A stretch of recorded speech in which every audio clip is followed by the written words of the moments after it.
Notre centrale syndicale, la CSA, le Sud-Est et la délégation de l'ISM vous remercie d'avoir fait le déplacement pour couvrir cette conférence de presse afin d'informer l'opinion publique de ce que le personnel permanent du groupe ISM vit toujours.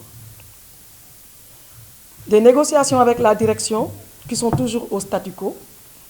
La délégation a fait part à la direction du choix du personnel de garder les bénéfices des conventions, du Code du travail et de tous les textes juridiques en vigueur et que s'il y a lieu de négocier, que les négociations ne portent que sur les vides juridiques et les points de revendication du personnel. La proposition de la délégation a toujours été de combler les vides juridiques dans le cadre d'un accord d'établissement. Cependant, la direction a balayé malheureusement d'un revers de main cette proposition sous prétexte que l'accord devait être un document unique pour faciliter la tâche à la direction des ressources humaines. Or, l'objectif principal d'un accord d'établissement est d'améliorer les conditions de travail en proposant mieux que les juridictions en vigueur et non de synthétiser les textes juridiques pour l'aisance de la direction des ressources humaines et de la direction générale. Depuis notre dernière conférence de presse tenue le 9 novembre 2021, la direction nous a adressé un courrier auquel nous avons répondu, mais qui est resté sans suite. Ceci est la raison pour laquelle nous avons décidé d'inscrire la lutte syndicale dans la constance jusqu'à l'obtention de gain de cause. Une direction des ressources humaines, malheureusement qui est assimilable à un secrétariat des ressources humaines. Aucun acte n'a été posé par la direction des ressources humaines qui ne s'active que dans des formalités administratives de prise de congé du personnel, d'évaluation des collaborateurs sur des bases douteuses, de distribution de lettres d'explication ou de congédiement. Depuis son installation en décembre 2018, aucune action concrète n'a été posée dans le but de développer ou de valoriser les ressources humaines. En effet, cette direction des ressources humaines ou secrétariat des ressources humaines se trouve être le bras armé de la direction générale. L'audit qui nous avait été proposé par la direction générale antérieure n'a jamais été tenu. Nous constatons que le secrétariat des ressources humaines s'entête à mettre en œuvre son plan d'action, soi-disant stratégique, en marge des priorités du personnel, malgré les discussions entretenues avec la délégation. Aucune action n'a été posée en faveur du personnel depuis son installation. Les acquis obtenus jusqu'à nos jours sont le fruit d'âpres luttes et de rencontres avec la direction ou à l'inspection jusqu'à l'obtention de gain de cause. Nous avons ouvert un conflit collectif au niveau de l'inspection pour couvrir nos actions syndicales conformément aux dispositions légales. Il faut souligner que la délégation venait d'être élue en 2018. Cette dernière a procédé à un audit avec les différents corps du personnel enseignant et administratif. Par mesure d'urgence et d'importance, la délégation avait pris comme priorité les réclamations de droits et avait décidé de commencer par celles concernant directement le personnel administratif du fait de leur grand nombre et de leur situation déplorable, afin que les ayants droit puissent bénéficier de leurs droits à la prime de panier, la prime de salissure, au forfait heures sup, etc. Grâce à la délégation, la direction a été obligée de respecter les dispositions prévues par le Code du travail qui prévoyait ces dus qui revenaient de droit au personnel concerné. À notre deuxième mandat, en 2021, la délégation a décidé de continuer dans la même lancée afin que les réclamations de droits des enseignants puissent aussi suivre le rang de bataille. Et vous êtes tous témoins que les enseignants de l'ISM, primaire, secondaire et supérieur, n'ont pas toujours droit à l'indemnité de logement, à la prime d'enseignement, à l'indemnité de recherche, à l'indemnité de résidence et à l'indemnité de suggestion spéciale pour les enseignants des cycles du secondaire et du supérieur, sans oublier la prime de recherche pour ceux du cycle supérieur.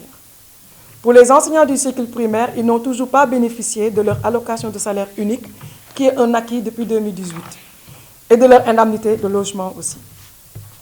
Les enseignants du cycle supérieur de l'ISM sont mal payés par rapport à leurs collègues du cycle secondaire Et jusqu'à présent, la direction n'a entrepris aucune action pour corriger et actualiser leur salaire de base et leur classification catégorielle. Nous vous annonçons que les enseignants, que ce soit du primaire, secondaire jusqu'au supérieur, qui ont droit à ces réclamations, ne font même pas une cinquantaine. À cela s'ajoutent des primes qu'une petite catégorie du personnel administratif doit percevoir, à savoir la prime de risque pour l'infirmier et le coursier, et celle de motivation et d'intéressement pour l'infirmier toujours. Pour toutes ces primes et indemnités concernant les enseignants et le personnel administratif, nous réclamons leur régularisation et paiement dans les plus brefs délais. Nous ne perdons pas de vue la bataille pour les revendications de tout le personnel, à la fois enseignants et administratifs, que nous menons en parallèle pour leur satisfaction totale, car le personnel mérite de bénéficier de ces revendications suivantes, à savoir l'actualisation du salaire par rapport au coût de la vie, partage des fruits de la croissance, que ce soit les bonus, que ce soit le 13e mois, comme aussi les primes de performance. Officialisation des heures de cours supplémentaires à un taux de paiement compétitif, revalorisation des modalités de départ à la retraite, parce qu'à partir de cette année, chacun d'entre nous partira à la retraite. Donc à partir de cette année, jusqu'à la fin, chacun d'entre nous, que ce soit le personnel administratif comme le personnel enseignant, nous allons commencer à aller à la retraite. Rotation des postes de direction et de responsabilité, que ce soit des postes académiques comme administratifs. Et là, j'aimerais bien m'arrêter sur ce point pour dire que pourquoi on refuse pour l'instant de signer l'accord d'établissement. Parce que l'accord d'établissement que la direction nous propose, dans cet accord, les directeurs ne sont pas concernés.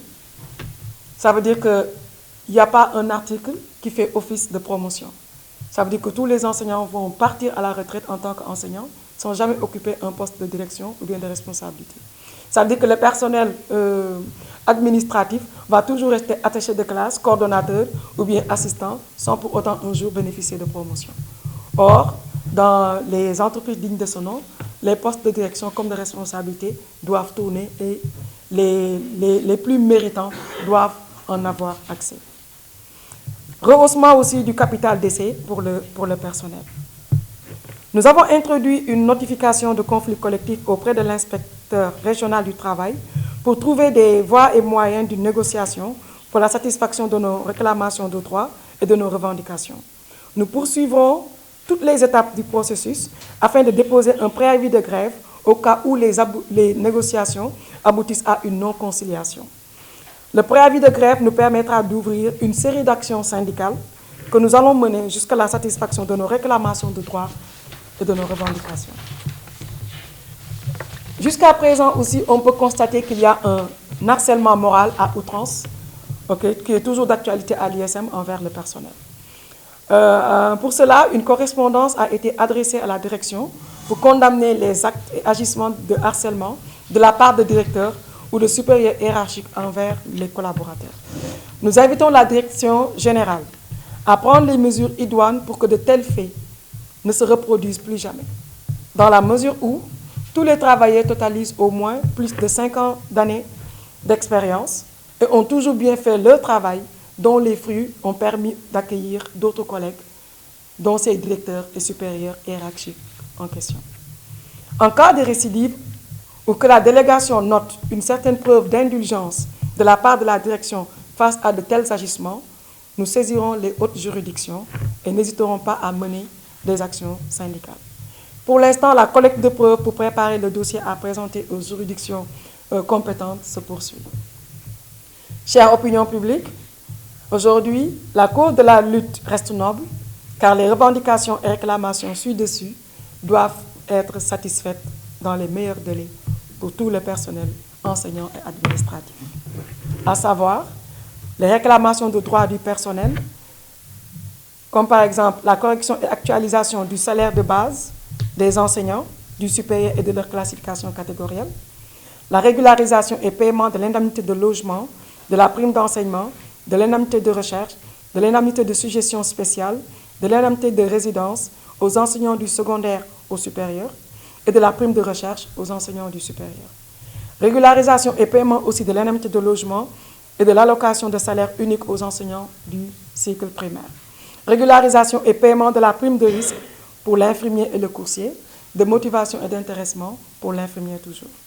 À cela s'ajoutent les revendications générales du personnel, comme à savoir actualisation du salaire au cours de la vie, partage des fruits de la croissance comme le bonus, le 13e mois et la prime de performance, officialisation des heures de cours supplémentaires à un taux de paiement compétitif, revalorisation des modalités de départ à la retraite, rotation des postes de direction, de responsabilité, que ce soit académique et administratif, et rehaussement du capital d'essai pour le personnel.